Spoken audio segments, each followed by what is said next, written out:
Amazon का जंगली घोड़ा। अमेज़न के गहरे जंगलों के दिल में, जहां दरख्त राजों में सरगोशियां करते थे और नदियां आजादाना बहती थीं, एक तन्हा घोड़ा घूमता था। इसका जिस्म आधी रात की तरह काला था, इसकी आल में बेलें उलझी हुई थी और उसकी आंखों में आजादी की चिंगारी थी।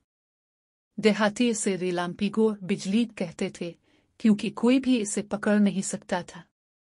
मीतो, एक छोटे से गांव का लड़का, ने इस अफसानवी घोड़े के बारे में कहानियां सुन रखी थीं। कुछ कहते थे कि रिलाम्पिगो एक रूह है, कुछ का दावा था कि वो किसी गुमशुदा घोड़ों के गिरोह का आखिरी फर्द है। इसे देखने का अज़्म करके मीतो ने जंगल का रुख किया, कीचड़ भरे किनारों पर घोड़े के कदमों के निशानात को फॉलो करता हुआ। एक तूफानी शाम, जब गरजदार बादल दरख्तों को हिला रहे थे, मीतो ने रिलाम्पिगो को शिकारी के जाल में फंसा हुआ पाया। घोड़ा तड़प रहा था, इसके पैर रस्सियों में उलझे हुए थे। मीतो ने हिचकिचाहट महसूस की। घोड़ा ताकतवर और खतरनाक था, लेकिन जानवर की आंखों में खौफ देखकर वो आहिस्ता आहिस्ता आगे बढ़ा। आराम से दोस्त, मीतो ने सरगोशी की, अपनी उंगलियों से रस्सियां खोलते हुए।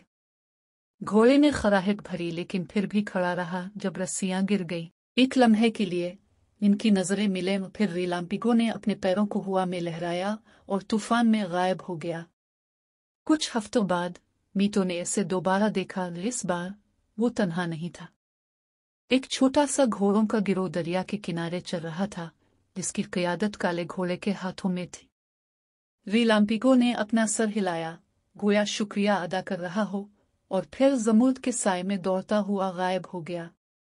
और इस दिन के बाद देहातियों ने किस्म खाई कि जंगल खुद ज्यादा आजाद, ज्यादा जंगली हो गया था, अपने कदीम दरख्तों के नीचे घोड़ों के कदमों की गरज के साथ।